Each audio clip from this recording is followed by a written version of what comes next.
Continuidade aqui, nós vamos ter outra classificação para o modo de produzir. De acordo com o objetivo, a estrutura e o tamanho da propriedade, nós podemos aí classificar como agricultura familiar ou agricultura não familiar. Para iniciar aí falando sobre a agricultura familiar, vai ser então a agricultura que ela é praticada em até 4 módulos fiscais. Módulo fiscal é uma medida que o governo utiliza para medir as terras, né? E na próxima página tem um mapa e a gente vai analisar aí os módulos fiscais. Esses 4 módulos fiscais aí, cada família vai cultivar até essa quantidade de terra.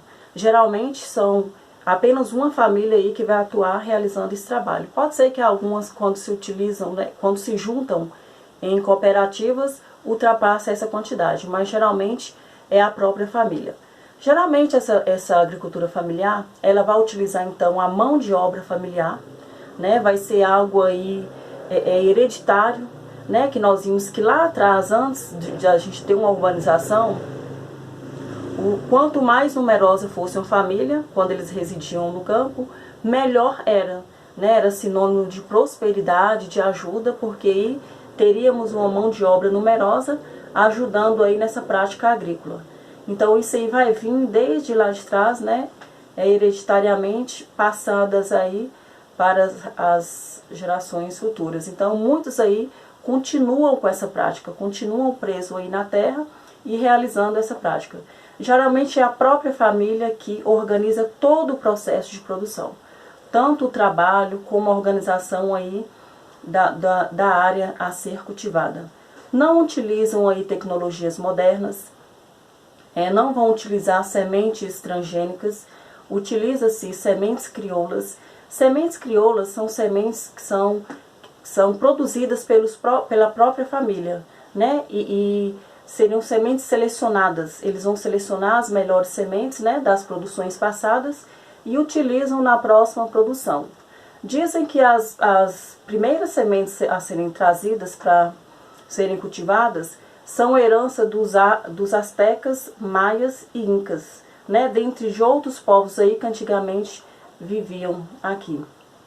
Nós vamos ter aqui nessa agricultura familiar, nós vamos ver que eles são responsáveis por 85% da produção de alimentos. E eles utilizam 25% das terras agricultáveis no Brasil. Então, por ser pessoas que utilizam pequena quantidade de terra, isso, gente, não vai ser porque eles escolheram ter um pequeno terreno, mas por conta das condições que são impostas no nosso país para a produção, né? A desigualdade que nós temos aqui social no país e a concentração de terras nas mãos de poucas pessoas. Então eles vão utilizar 25% da terra e produzir 85% do que nós consumimos. Essa agricultura familiar aí, ela apresenta uma grande importância no que se refere aí à dinamização da quantidade de produtos, porque eles vão trabalhar aí com a policultura, com o cultivo de vários tipos de produtos.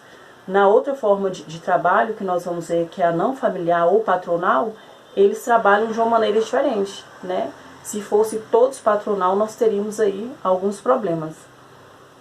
Nós vamos ter aqui então que o objetivo dessa agricultura familiar vai ser o sustento da própria família. Essa produção, ela tem como objetivo o sustento da família. Quando nós temos aí uma produção acima do esperado ou acima do que eles necessitam, aí esse excedente, ele é ali comercializado localmente, né? É vendido ali nas proximidades. É feita a venda desse produto que excedeu a produção. Geralmente a produção é pequena, né, devido às técnicas utilizadas e por dependerem de fatores naturais, então a produção geralmente ela vai ser pequena. Esses pequenos produtores, gente, eles têm pouco incentivo político, né, conseguem aí poucos investimentos nessa área. O governo não dá assistência. São pessoas que não têm assistência, que têm muita dificuldade para realizar essa produção. Ultimamente nós temos aí alguns projetos do governo tentando minimizar essas dificuldades que esses pequenos produtores enfrentam, né? Nós temos aqui o programa, o PRONAF, que é um dos programas, né, que visam dar uma certa ajuda para esses pequenos produtores. A agricultura não familiar, que também é chamada de agricultura patronal, ela vai então exceder 4 módulos fiscais, né? Geralmente são latifúndios, são grandes extensões de terra que são utilizadas. Eles praticam a monocultura, ou seja, o cultivo de um só produto. O objetivo é a exportação desses produtos, né? Tanto que a maioria desses produtos aí da agricultura patronal são commodities, que são produtos, né, que utilizam nenhuma ou pouca industrialização e são vendidos no comércio mundial. E o preço desses produtos vão ser regidos ali por essa exposição que ele tem no comércio mundial. Se tem uma procura grande, um menor preço, né? Se tem uma pouca procura, se tem uma procura grande, nós temos um preço maior, se temos pouca procura, um preço menor. Então são as commodities. E o objetivo então é exportação. Vão utilizar mão de obra assalariada, né? Os trabalhadores eles serão assalariados, eles terão um vínculo empregatício com essas empresas rurais. Essas grandes empresas rurais elas são chamadas de agronegócio. Então essa agricultura não familiar ou patronal, ela na maioria das vezes ela vai estar atrelada ao agronegócio. Essa mão de obra assalariada, gente, não são grandes quantidades de pessoas, não. É uma mão de são pequenas pessoas, né, relacionadas com a agricultura familiar. E porque essa agricultura ela é mecanizada, vai ter uma grande utilização de máquinas. Geralmente aí eles contratam outros serviços, né, para administrar essas produções. Vão ter aí outros profissionais que também vão atuar, né, como os agrônomos, atuando aí para otimizar essa produção. Nós vamos ter uma alta produtividade, né, eles produzem bastante, até mesmo porque a finalidade aí é o comércio externo. Nós vamos ter aqui nessas grandes propriedades monocultoras, gente, nós vamos verificar que muitas vezes os seus donos, eles nem têm acesso àquelas terras, né, eles moram em outro país, outro estado, em lugares distantes, eles apenas ali acompanham a distância, né, por meio das tecnologias que nós temos hoje, que possibilita esse trabalho aí à distância.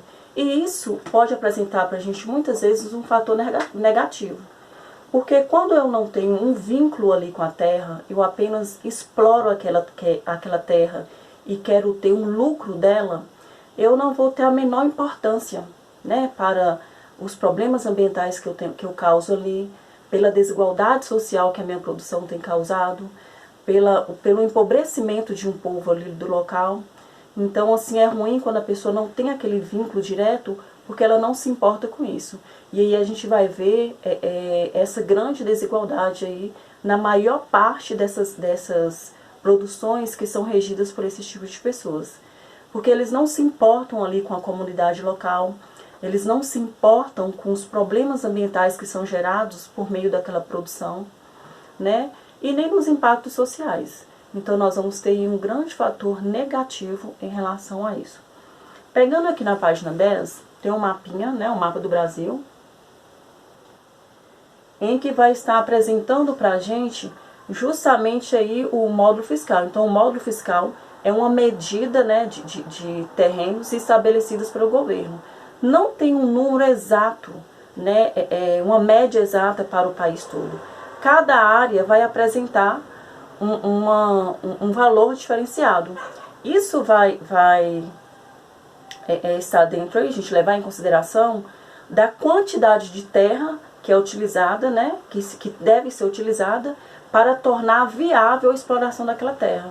Ou seja, se a exploração daquela terra, se o cultivo daquela terra vai trazer um retorno, vai trazer uma renda, se é viável ou não a exploração daquela terra. Então vocês vão perceber aqui que quanto mais próximo do litoral, olha só, quanto mais próximo do litoral aqui, ou das capitais ou das grandes cidades, nós vamos ter os módulos fiscais aí menores, né? Um menor valor, de 5 a 9 hectares. Então, quanto mais próximo dos lugares mais desenvolvidos do país, que são as grandes cidades, as capitais e próximo ao litoral, uma menor quantidade de terra aí é viável já explorar.